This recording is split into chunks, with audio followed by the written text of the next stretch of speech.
সভায় সভাপতি শ্রদ্ধেয় বাবুলদা এতক্ষণ এখানে বলছিলেন, হাবুদা আমরা সত্যসেবী ঘর, এছাড়াও আমাদের পার্টির নেতৃত্ব, কর্মী সংগঠক যারা এখানে আছেন, আপনারা যারা আমাদের কথা শুনতে পাচ্ছেন, এই এলাকার আমার গুরুজনেরা, আমার ভাইয়েরা, বোনেরা, বন্ধুরা, দেখুন এই যে আমরা সভা করছি, সাধারণভাবে আমরা কোনো প্রতিবাদ সভা এই জাতীয় করলে আমরা মানুষের কাছে আবেদন করি যে এই ঘটনার প্রতিবাদে আপনারা সবাই একসাথে রাস্তায় নামুন। কিন্তু সত্যি কথা বলতে আজকে এমন একটা প্রতিবাদ সভা আমরা করছি, এমন একটা সময় আমরা দাঁড়িয়ে আছি, নতুন করে আমাদেরকে মানুষকে এটা বলার প্রয়োজন নেই যে আপনারা রাস্তায় নামুন। বাংলার মানুষ রাস্তায় নেবে, যে ইতিহাস তৈরি করেছে বাংলার মানুষ গোটা পৃথিবীকে দেখিয়েছে যে বাঙালি অনেক কিছু হারিয়েছে, বাংলা অনেক কিছু হারিয়েছে, কিন্তু তবু আমাদের শরীরে ক্ষুদিরামের রক্তের ঐতিহ্য হারায়নি। বাংলার মানুষ একদিনে না হোক একদিন ঠিক রাস্তায় নামতে জানে, একদিন ঠিক প্রতিবাদ করতে জানে। কিন্তু এই প্রতিবাদ করাটা আপনারা জানেন আমাদের জন্য খুব একটা সহজ হয়নি। এর আগে আমাদের রাজ্যের এরকম অসংখ্য ঘটনার মতো এই ঘটনাটাকেও ওরা একটা মামুলি আত্মহত্যা বলে চালিয়ে দিত। আপনারা জানেন 8 তারিখ আমাদের প্রিয় নেতা কমরেড বুদ্ধদেব ভট্টাচার্যকে আমরা হারিয়েছিলাম।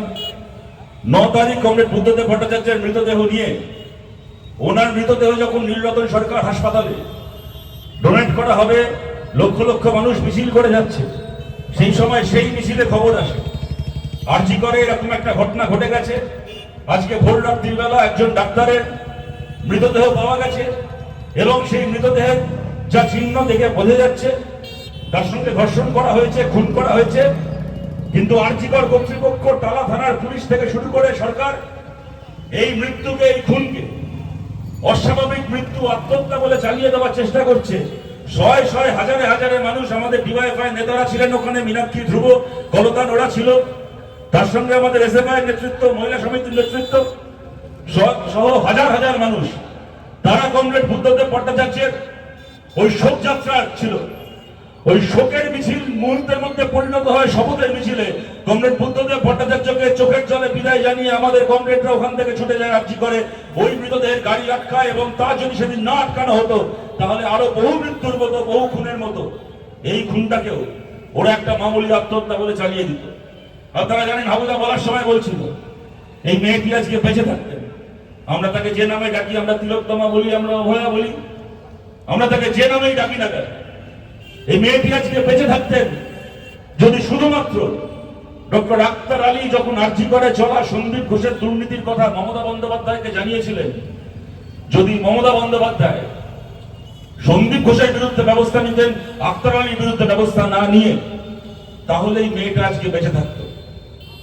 তার বদলে কি পরিণতি আমাদেরকে পেতে হলো। দেখুন, বাংলায় যতবার এই ধরনের কোন ঘটনা ঘটেছে আমরা চিরকাল বলে এসেছি, আগুন খালি একটা ঘরে লাগেনি, এই আগুন বাড়তে বাড়তে একদিন আমার আপনার ঘরে এসে লাগবে। যখন মমতা বন্দ্যোপাধ্যায়ের কাছে কোন দুর্নীতির ব্যাপারে অভিযোগ করা হবে, মমতা, একজন সাধারণ মুখ্যমন্ত্রী কি করা উচিত? একজন মুখ্যমন্ত্রী, তিনি তো রাজ্যের সব স্কুলে কি হচ্ছে, সব কলেজে কি হচ্ছে, সব হাসপাতালে কি হচ্ছে, একজন মুখ্যমন্ত্রী ঘরে বসে খবর রাখতে পারেন না। কিন্তু যে কোনো মুখ্যমন্ত্রীর কাছে যদি খবর আসে যে অমুক স্কুলে কি, অমুক কলেজে কি, অমুক হাসপাতালে কি, অমুক সরকারি অফিসে কি, অমুক কর্পোরেশনে, অমুক মিউনিসিপ্যালিটিতে এই দুর্নীতি হচ্ছে, তাহলে সেই মুখ্যমন্ত্রী কি করেন? সেই মুখ্যমন্ত্রী করবেন, খোঁজ খবর নেবেন, তদন্ত করবেন, যদি দেখেন যা অভিযোগ এসেছিল অভিযোগ সত্যি, তাহলে তার বিরুদ্ধে ব্যবস্থা নেবেন।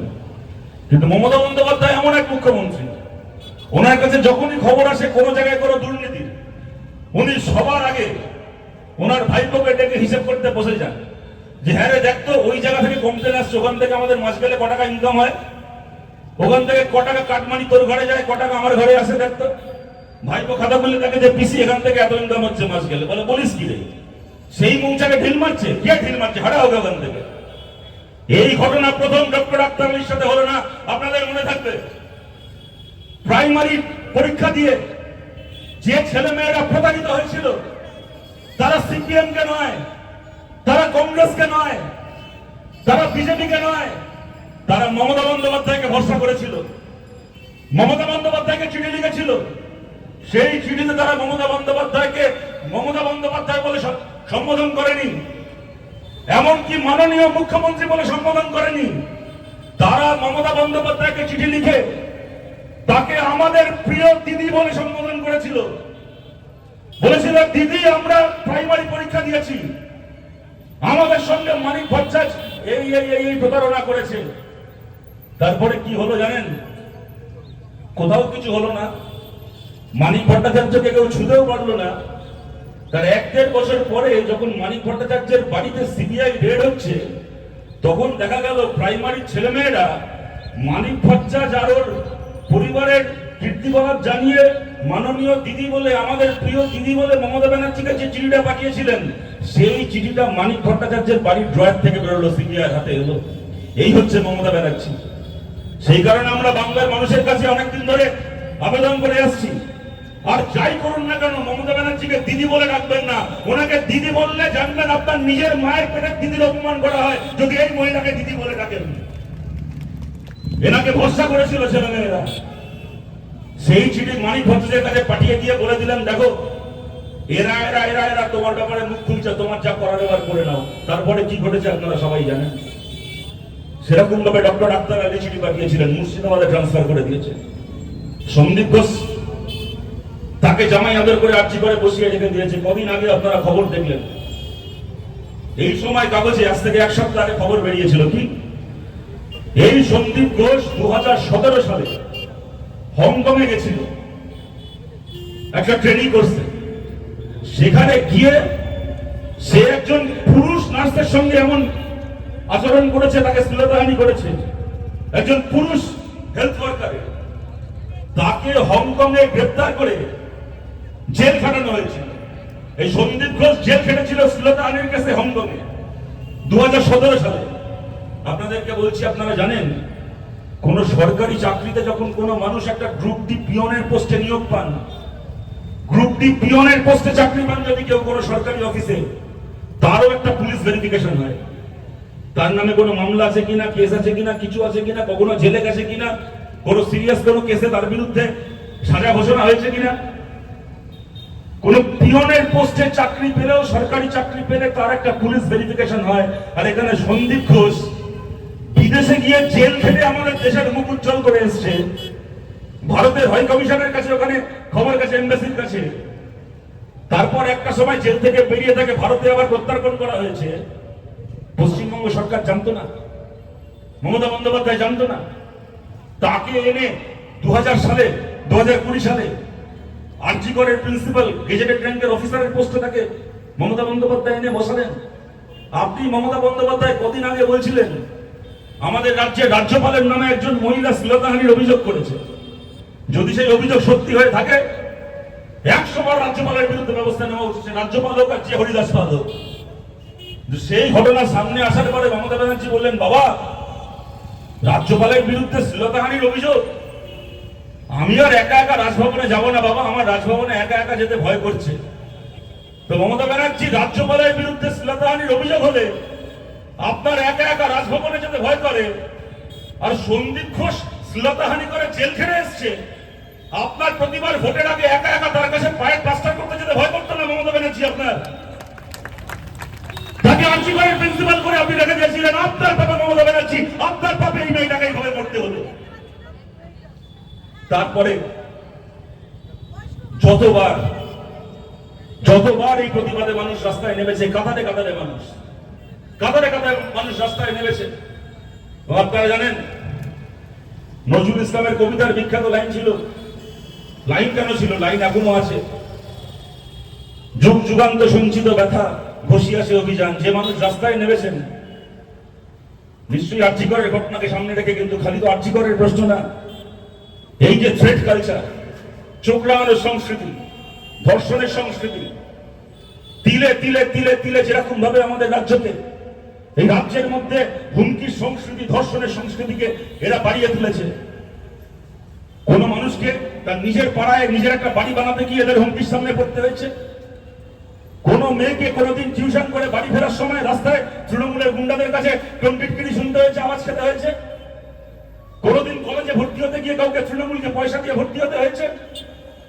কোনোদিন পঞ্চায়েতের পুরসভায় ভোট দিতে গিয়ে কাউকে ঘাট ধাক্কা খেয়ে বাড়ি ফিরে আসতে হয়েছে। যত রকম ভাবে মানুষ ধর্ষণের সংস্কৃতির সামনে, হুমকির সংস্কৃতির সামনে করেছেন, সমস্ত মানুষের ক্ষোভ জমে জমে জমে জমে বারুদের পাহাড় হয়েছিল। সেই পাহাড়ে একটা আগুনের ফুলকি গিয়ে পড়েছে আরজিকর, মানুষ রাস্তায় নেমেছে, জবে থেকে মানুষ রাস্তায় নেমেছে। এখানে হচ্ছে চোখ রাঙানি নেই, যা দিয়ে এরা মানুষকে থামানোর চেষ্টা করেন। আপনাদের এই অশোকনগরে অতীশ সরকার বলে এক প্রাক্তন কাউন্সিলর, সে দেখি সভা করছে, সবার পেছনে বড় বড় করে লেখা মা বোনেদের সম্মান রক্ষার্থে তৃণমূল কংগ্রেসের অবস্থান। কাকে দিয়েছে রাজার পাট? মা বোনেদের সম্মান রক্ষার দায়িত্ব কাকে দিবি না দিয়েছে অতীশ সরকারকে। ব্যানারের পেছনে লেখা মা বোনেদের সম্মান রক্ষার্থে তৃণমূলের অবস্থান, আর সেখানে দাঁড়িয়ে বলছে তোদের বাড়ির মা বোনের ছবি বিকৃত করে দেওয়ালে লাগিয়ে দিয়ে চলে আসবো। সবচেয়ে খারাপ কি লাগে জানেন? যখন এই কথাটা বলছে মঞ্চে দাঁড়িয়ে, সিপিএম যারা করে তাদের বাড়ির মা বোনের ছবি বিকৃত করে বাড়ির দেওয়ালে লাগিয়ে দিয়ে চলে আসবো, তখন তার পেছনে কয়েকজন মহিলা তৃণমূল কংগ্রেস কর্মী তারা হতে পারে, কিন্তু তারাও মহিলা, তারা পেছনে বসে হাততালি দিচ্ছেন। আমি ভেবেছিলাম তারা বোধহয় নিজের পা থেকে জুতোটা খুলে ওর মুখে মারবে, তৃণমূল করা মহিলারাও জুতোটা খুলে ওর মুখে মারবে যখন কেউ দাঁড়িয়ে বলবে মহিলাদের ছবিকে বিকৃত করে দেওয়ালে লাগিয়ে আসা হবে, তার বদলে তারা হাততালি দিচ্ছেন। বুঝতে পারলাম দীর্ঘদিন ধরে তৃণমূল কংগ্রেস করতে করতে করতে করতে একটা মানুষের মনের মধ্যে কিরকম পরিবর্তন চলে আসে, বিকৃতি চলে আসে। কিন্তু আমরা এখানে দাঁড়িয়ে বলছি তৃণমূল কংগ্রেসকে এবং অতীশ সরকারকে, আমাদের বিরুদ্ধে, আমাদের মা বোনের বিরুদ্ধে অনেক চোখ রাঙানি, অনেক কিছু আমাদেরকে সহ্য করতে হয়েছে গত 12-13 বছরে, তার বিরুদ্ধে লড়াই করেছি, ভবিষ্যতেও করবো। আমাদের বাড়ির মা বোনদেরকে নিয়ে, আমাদের মহিলা কমরেডদেরকে নিয়ে আপনাদের ভাবতে হবে না। আমাদের প্রত্যেকজন মহিলা কমরেড কি আমাদের পরিবারের, কি আমাদের পার্টি দ্বারা মাথা উঁচু করে নিজের সম্মান নিজে রক্ষা করতে পারেন। কিন্তু আমরা এইটুকু বলে দিচ্ছি, যখন অতীশ সরকার মঞ্চে দাঁড়িয়ে বলছিলেন সিপিএম এর বাড়ির মা বোনদের ছবি বিকৃত করে ওর বাড়ির দেওয়ালে টাঙিয়ে দিয়ে আসবো, তখন এই অতীশ সরকারের পেছনে বসে তৃণমূল করা যে মহিলারা হাততালি দিয়েছেন, কাল যদি রাস্তাঘাটে চলতে গিয়ে কোনোদিন আপনার সম্মানে কোনো টান লাগে, আর কেউ থাকুক কি না থাকুক, সেদিন সিপিএম থাকবে আপনার পাশে, আপনার সম্মান বাঁচানোর জন্য, আপনার পরিবারের সম্মান বাঁচানোর জন্য। আমরা কমিউনিস্ট পার্টি করি, আমরা জিতি কি হারি, আমরা ভোটের ফলাফল আমাদের যাই হোক না কেন, যে আদর্শ নিয়ে, যে মানুষ হওয়ার দীক্ষা নিয়ে আমরা রাজনীতি করি, আমাদের অতি বড় শত্রুর সামনেও আমাদের সেই মানুষ হওয়ার দীক্ষা আমরা ভুলে যাব না। প্রশ্নটা কি জানেন তো? এই যে একটা লোকের সিপিএম এর সঙ্গে বিরোধিতা, সে তার সিপিএম কে বলার জন্য হুমকি দিয়েছে, বলতে পারে সিপিএম কে মেরে ফেলবো, কেটে ফেলবো, সবকিছু করে ফেলবো, তাও একরকম হয়। সে বলছে সিপিএম এর ওপর আমার রাগ, মানে সিপিএম এর বাড়ির মা বোনেদেরকে তাদের ছবি বিকৃত করবো, তাদেরকে অসম্মান করবো। এই যে মহিলাদেরকে, যাকে বলে সফট টার্গেট করা, এই যে সবসময় মহিলাদেরকে, ওই আগেকার দিনে হিন্দি সিনেমায় দেখবেন একটা গুন্ডা পালাতে যাবে, সামনে পুলিশ ঘিরে ফেলেছে, কি করে একটা মহিলাকে ধরে তার মাথায় বন্দুক ঠেকায়, ঠেকিয়ে বলে আমাকে ছাড়, নাহলে মাথায় গুলি করে দেবো। এই যে একটা মানসিকতা, মহিলাদেরকে একটা সফট টার্গেট করার মানসিকতা আমাদের রাজ্যের রাজনীতিতে কিরকম ভাবে দিনে দিনে দিনে দিনে এইটাকে একটা ব্যবস্থায় পরিণত করেছে। ওদের এমপি মঞ্চে দাঁড়িয়ে ভাষণ দিতেন, বেশি বাড়াবাড়ি করলে বাড়িতে আমার ছেলে ঢুকিয়ে দেবো, রেপ করে দিয়ে বেরিয়ে যাবে, এটা রাজনৈতিক ভাষণ। এই ধর্ষণের সংস্কৃতি নিয়ে কথা হচ্ছে। আমাদের পার্টিতে একটা লোক ছিল, একজন আমাদের পার্টির এমপি ছিল ঋতব্রত ব্যানার্জি, তার বিরুদ্ধে একজন মহিলা বালুরঘাটে থাকে, আপনাদের মনে আছে, তার বিরুদ্ধে অভিযোগ করেছিল, আমাদের পার্টি তাকে এক্সপেল করে দিল। দেখি বালুরঘাটে সেই অভিযোগ করার পরে তৃণমূল গোটা রাজ্যে মিছিল করছে, সে তার ছবি এখনো পকেটে নিয়ে ঘুরি, কখন দরকার পড়ে যায়, বড়ও মাঝে মধ্যে দরকার। তৃণমূলের মিছিল, সামনে ব্যানার বড় বড় করে লেখা বাংলার রাম রহিম, ধর্ষক সংসদ ঋতব্রত ব্যানার্জিকে গ্রেফতার করতে হবে। এই মেয়েটিও যে অভিযোগ করেছিল ঋতব্রত ব্যানার্জির বিরুদ্ধে, অভিযোগ করেছিল মমতা বন্দ্যোপাধ্যায়ের কাছে, সিআইডি তদন্ত শুরু করেছিল, রাজ্যের সিআইডি। কি হলো? বাংলার রাম রহিম ধর্ষক সংসদ বলে যাকে গ্রেফতার করার জন্য মিছিল করলো, সে গিয়ে তৃণমূলে যোগ দিয়ে দিল। এখন সে তৃণমূলের হয়ে আর্থিকর ধর্ষণ কাণ্ডের প্রতিবাদে দেখি এখন মিছিল করছে।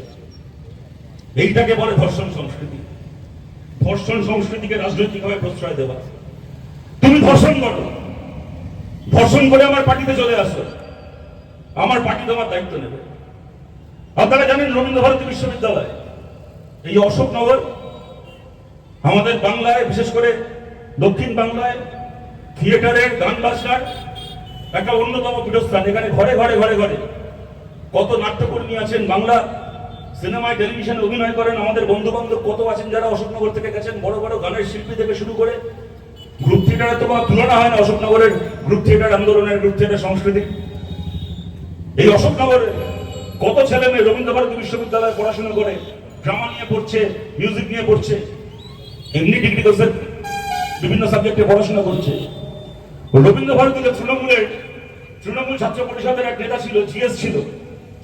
আমরা যখন রবীন্দ্রভারতীতে পড়ি, আমাদের সময়, আমাদের থেকে 2-1 বছর পরেও হতে পারে, বাপ্পাদিত্য বলে তার একটা ভিডিও ভাইরাল হলো। আপনাদের মনে আছে, এবিপি আনন্দে বড় করে খবর করেছিল সে ভিডিও। আর আমাদের এখন কাজ হয়েছে এই তৃণমূলের কে কোথায় কি করে বেড়ায় তার ভিডিও সঙ্গে নিয়ে ঘুরতে হয়। নাহলে এত মিথ্যে কথা বলে, গতকাল যা বলেছে পরের দিন উল্টো কথা বলে। ওটা ভিডিও ভাইরাল হয়েছে কি সরস্বতী পুজোর দিন ইউনিয়ন রুমের ভেতর। আগে যখন বামপন্থীরা এসএফআই ইউনিয়ন চালাতো, আমরা রবীন্দ্রভারতীতে পড়তাম, আমাদের ইউনিয়ন রুমে দেওয়ালে নেতাজির ছবি থাকতো, ভগৎ সিং এর ছবি থাকতো, ক্ষুদিরামের ছবি থাকতো, রবীন্দ্রনাথ ঠাকুরের ছবি থাকতো। আমরা এসএফআই করতাম, আমাদেরকে এতগুলো আলাদা ছবি রাখতো। তো তৃণমূলের সুবিধা আছে, ওরা আসার পরে নেতাজি, ক্ষুদিরাম, রবীন্দ্রনাথ, ভগৎ সিং সব ছবি একসাথে মমতা ব্যানার্জির ছবি লাগিয়ে দিয়েছে। সব কোন একটা ছবিতে ধরে গেছে।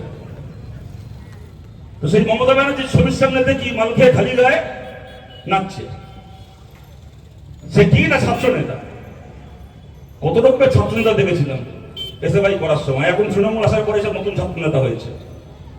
মদ খেয়ে ডিস্কো করা ছাত্র নেতা, পাড়ায় প্রমোটিং করা ছাত্র নেতা, চিটফান্ডের ভাড়া খাটানো ছাত্র নেতা। যাই হোক, তারপরে তার কদিন পরে তৃণমূল ছাত্র পরিষদের এক কর্মী, একটি মেয়ে, তার বিরুদ্ধে অভিযোগ করলো যে রবীন্দ্রভারতী ইউনিয়ন রুমের দরজা বন্ধ করে মদ খেয়ে এই বাপ্পাদিত্য তাকে ইউনিয়ন রুমের ভেতর তার শ্লীলতাহানি করেছে, তাকে ধর্ষণ করেছে।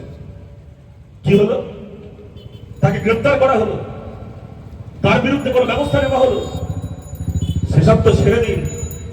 আপনাদের কজনের মনে আছে জানি না, অনেকের নিশ্চয়ই মনে আছে, তৃণমূলের পরিচালিত কর্মী সংসদ রবীন্দ্রভারতী বিশ্ববিদ্যালয় সামনের বছর সেই বাপ্পাদিত্যকে, নিজের দলের একজন ছাত্রীকে, নিজের দলের একজন কর্মীকে ইউনিয়ন রুমের দরজা বন্ধ করে ধর্ষণ করার পুরস্কার হিসেবে তাকে স্টুডেন্ট অফ দ্য ইয়ারের খেতাব দিল। ওই বাপ্পাদিত্যকে রবীন্দ্রভারতীর ভেতর রবীন্দ্রনাথ ঠাকুরের স্ট্যাচুর সামনে দাঁড় করিয়ে একটা ধর্ষককে স্টুডেন্ট অফ দ্য ইয়ারের পুরস্কার দিল তৃণমূল কংগ্রেস। এই হচ্ছে তৃণমূল কংগ্রেস। এই রাজ্যে আর্যিকর ঘটবে না তো কি ঘটবে বলুন তো?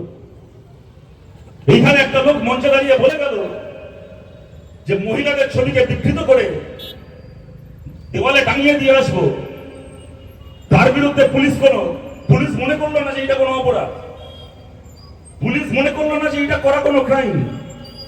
তার বিরুদ্ধে পুলিশ কোনো ব্যবস্থা নিল না। আর এই অসংখ্যবারে আপনাদের মনে আছে, লকডাউনের পরে যখন স্কুলগুলো খুললো, আমাদের এসএফআই ছেলেমেয়েরা আবির খেলছে। তো একটু আবির ছিটতে গিয়ে একটা ফ্লেক্সে নারায়ণ গোস্বামীর একটা ছবি ছিল। ওখানে হাফ চামচ আবির ছিটতে গিয়ে নারায়ণ গোস্বামীর ছবিটা লেগেছে।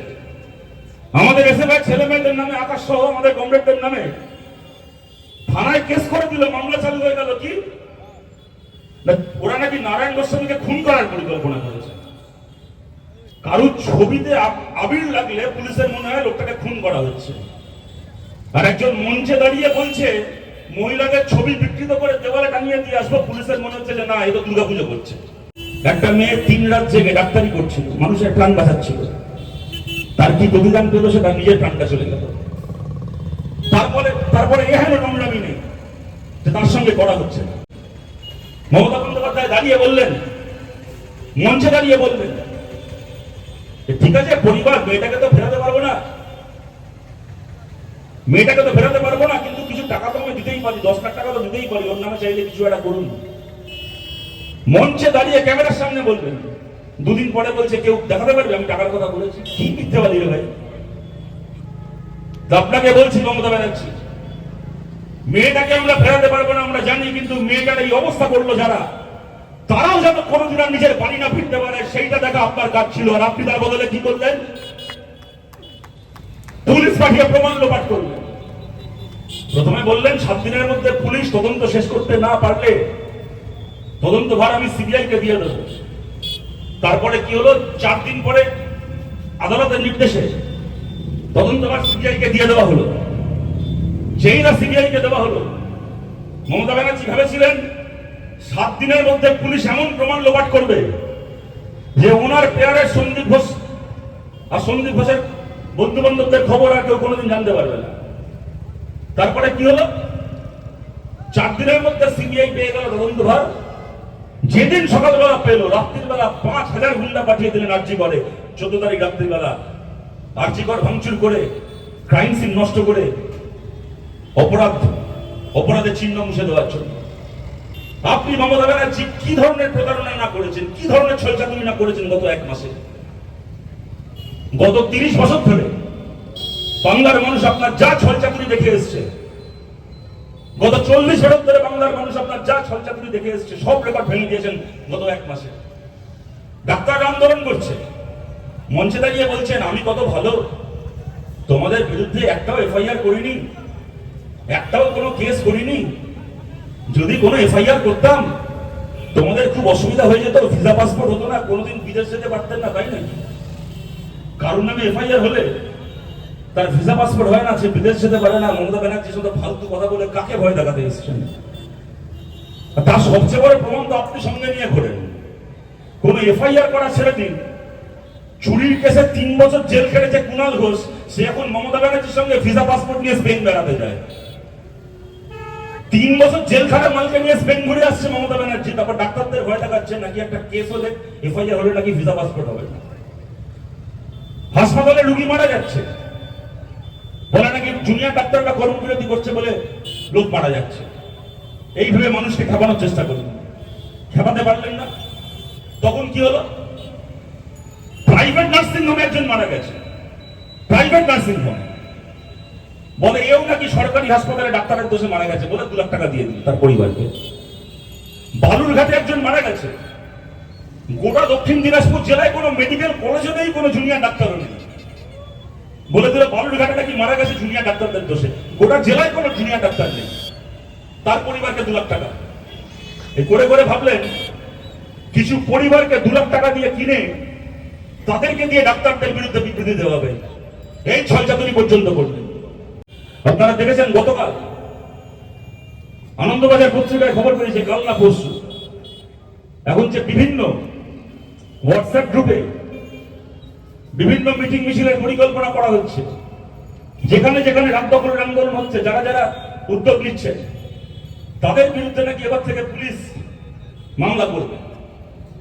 আমরা এখানে দাঁড়িয়ে বলছি, এর আগেও বলেছি যখন এরা চেষ্টা করেছিল ওই 14ই আগস্ট রাত্রিবেলার ভাঙচুরের ঘটনাকে অজুহাত করে বিভিন্ন প্রতিবাদীদেরকে জেলে ঢোকানোর যখন চেষ্টা করেছিল, সেদিনও আমরা বলেছিলাম, আমরা আজও বলছি, দেখুন প্রথম দিন থেকে আমরা জোর করে এই নাগরিক মিছিলের ওপর নিজেদের নেতৃত্ব, নিজেদের ক্ষমতা কায়েম করতে চাইনি।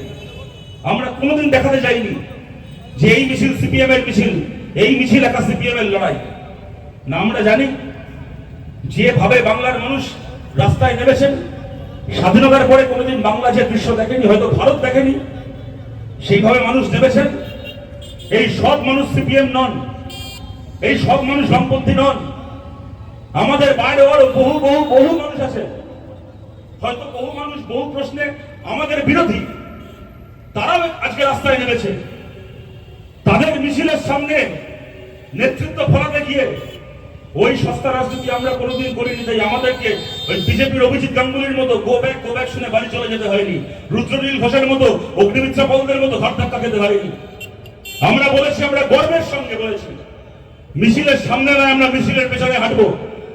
আমাদের নেতৃত্বে সাধারণ মানুষ নয়, সাধারণ মানুষের নেতৃত্বে আমরা সিপিএম হাঁটবো। আমাদের গর্ব এটা, আমরা মাথা উঁচু করে বলছি আমরা মিছিলের পেছনে হাঁটবো। কিন্তু আমরাও বলছি, এই মিছিল আমাদের সামনেও যারা আছেন, এমনকি আমাদের বিরোধীও যারা আছেন, যারা হয়তো এর আগে আমাদেরকে ভোট দেননি, হয়তো ভবিষ্যতেও কোনোদিন আমাদেরকে ভোট দেবেন না, কিন্তু আরজি করের এই ঘটনাকে নিয়ে তারা রাস্তায় নেমেছেন, তারা প্রতিবাদে নেমেছেন।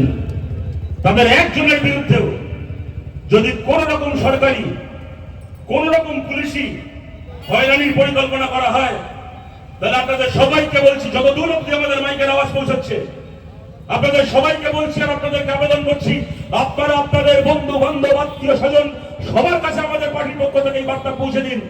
আপনি আমাদের বিরোধী হন, আপনি চাইলে সারা জীবন আপনার আমাদের বিরোধী থাকুন, কিন্তু আরজি করের প্রতিবাদ করতে গিয়ে যদি আপনাকে কোন রকম পুলিশি হেনস্থার সামনে পড়তে হয়, আমাদের সঙ্গে যোগাযোগ করবেন। যাবতীয় মামলা মোকদ্দমা পুলিশি হয়রানির দায়িত্ব আমরা নেব, আমাদের পার্টি নেবে। তার জন্য কোনোদিন আমাদেরকে ভোট দিতে হবে না, আপনার যাকে ইচ্ছা তাকে ভোট দেবেন, কিন্তু যাবতীয় হামলা, যাবতীয় চোখরাঙানির বিরুদ্ধে কোনোদিন নিজেকে একা ভাববেন না। ভাববেন আপনি সিপিএম এর সঙ্গে থাকুন কি না থাকুন, সিপিএম এই প্রশ্নে আপনার সঙ্গে আছে, আপনার সঙ্গে আমরা থাকবো। মমতা বন্দ্যোপাধ্যায় কদিন আগে বলছেন, 1 মাস তোমাদেরকে আন্দোলন করতে দিয়েছি, এবার তোমরা সবাই উৎসবে ফেলো।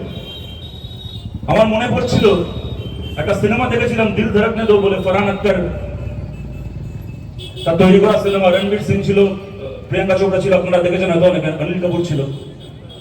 তো ওই ছবি দ্বারা সংলাপ ছিল, একজন বলছে তার বউকে দেখে, সে বলছে দেখো আমি কত প্রগতিশীল, আমি কত আধুনিক। বলে আমার বউকে দেখিয়ে বলছে দেখো আমার বউ, ওকে আমি চাকরি করতে দিই। তো উল্টে তাকে জিজ্ঞেস করছে যে তুমি কে দেওয়া, তোমার বউ চাকরি করে নিজের অধিকারে, তুমি কে যে তুমি দাও তাই সে চাকরি করে, তুমি কে অধিকার ফলানো? বেসিক্যালি আমার বউকে আমি চাকরি করতে দিই না আর আমার বউকে আমি চাকরি করতে দিই, এই দুটো কথার মধ্যে কোনো তফাৎ নেই। দুটোই হচ্ছে একটা অন্যায্য অধিকার, অন্যায্য আস্ফালন ফলানো। তো মমতা ব্যানার্জি আপনি কোন হরিদাস পাল যে আপনি আমাদেরকে 1 মাস আন্দোলন করতে দিয়েছেন? আপনি কোন হরিদাস পাল যে আপনি আমাদেরকে 1 মাস প্রতিবাদ করতে দিয়েছেন? আপনার পারমিশন নিয়ে প্রতিবাদ করতে হবে আর আপনি বললে বাড়ি চলে যেতে হবে।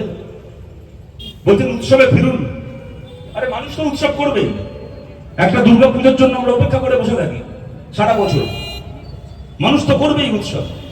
আপনি এমন রাজ্য চালিয়েছেন, আমাদের আত্মীয় স্বজন বন্ধু বান্ধব কেউ আর নিজের বাড়িতে থাকে না, নিজের রাজ্যে থাকে না, সবাই অন্য রাজ্যে অন্য দেশে গিয়ে পড়ে আছে।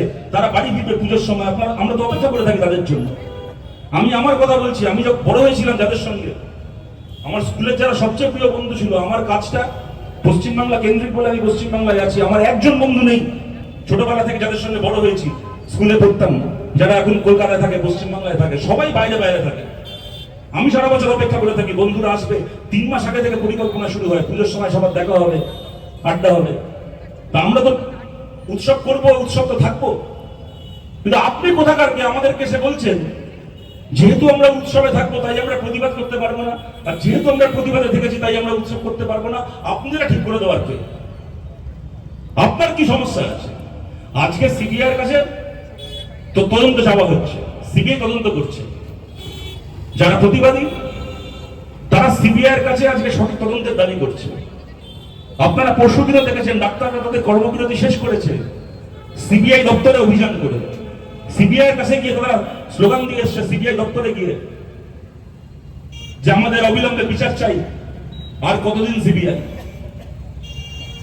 অবিলম্বে বিচার চাই। মানুষ প্রতিবাদ করছে, আরজি করের ঘটনার বিচার চাইছে, বিচার দেবে সিবিআই, দেবে আদালত। তো একদিকে জনগণ আছে, একদিকে সিবিআই আর সুপ্রিম কোর্ট আছে। আপনার কি সমস্যা হচ্ছে? লোকে রাতে প্রতিবাদ করুক, দিনে প্রতিবাদ করুক, দুপুরে করুক, ভোরবেলা করুক, আপনার সমস্যাটা কি হচ্ছে?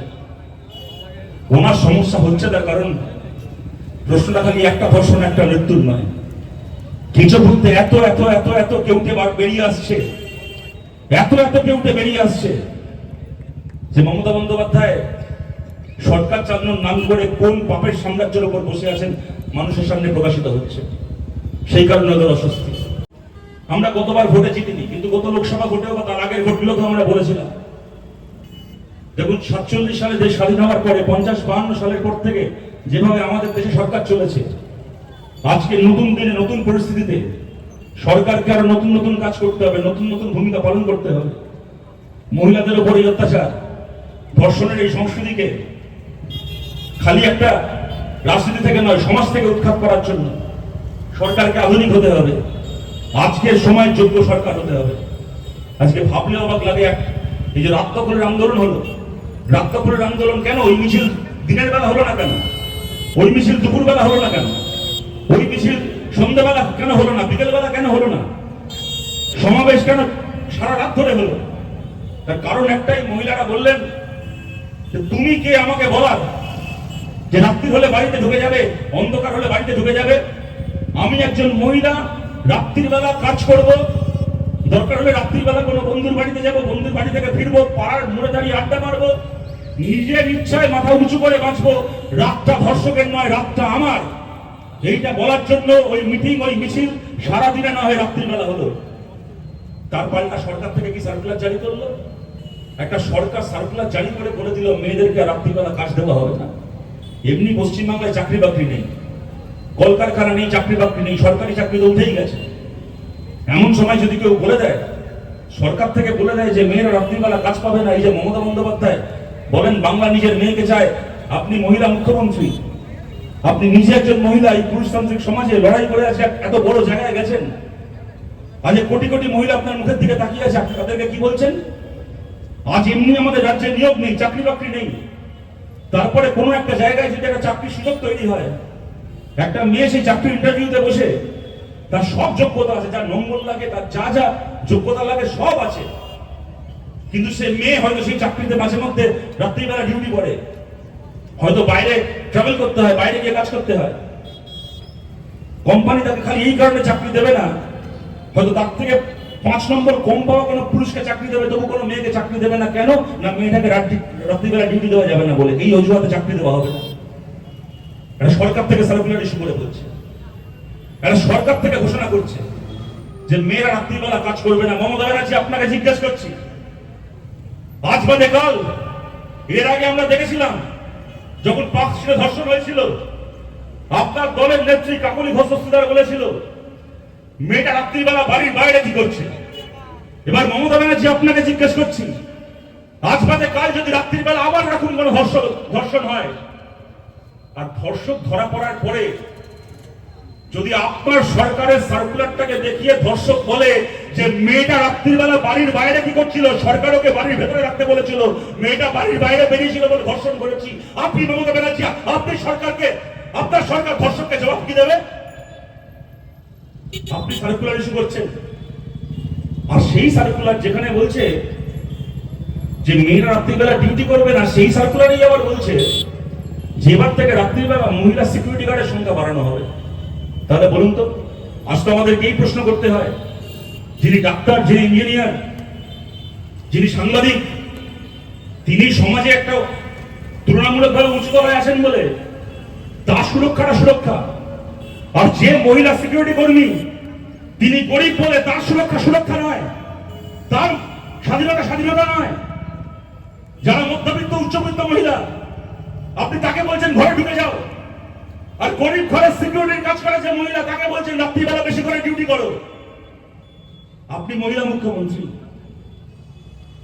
আপনাদেরকে বলছি, এবং দেখবেন খালি এই যে পুরুষতন্ত্র, রাজনীতিতে পুরুষতন্ত্র খালি এইসব সরকারি সার্কুলারের নয়। ধরুন এই যে অতীশ সরকার বলে যার কথা বললাম, শুনছিলাম সে নাকি এক সময় কাউন্সিলর ছিল, তার সিটটা মহিলা রিজার্ভ হয়ে গেছে, তার স্ত্রী এখন কাউন্সিলর। আমি কথাটা আপনাদেরকে এই কারণে বলছি, দেখুন ওদের দলে কে কাউন্সিলর হবে, ওদের ছাগল ওরা আগায় কাটবে না লেজায় কাটবে, ওদের ব্যাপার, আমার তো কিছু না।